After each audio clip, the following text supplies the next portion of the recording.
Mga kaakibat, oras po natin sa buong Pilipinas alas 8:44 ng umaga. Nag-anunsyo na ng State of Calamity ang tourism town ng Puerto Galera, bunsod ng malalang kakulangan sa tubig tabang dahil sa matinding init at nararamdaman ng epekto ng El Nino.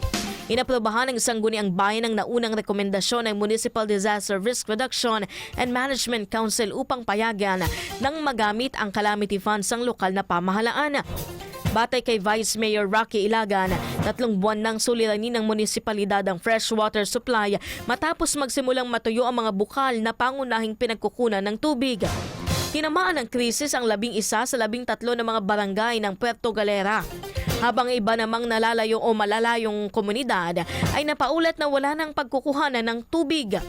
Sa kasalukuyan, lubhang dumidepende ang mga residente sa pagrasyon ng tubig na nagdulot ng mahabang mga baldet drum sa mga tabing kalsada.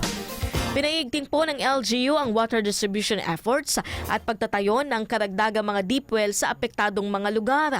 Samantala sa pahayag naman ng Puerto Galera Municipal Tourism Office, magpapatupad na rin ng water conservation and contingency efforts sa mga resort, hotel, restaurants at iba pang establishmento.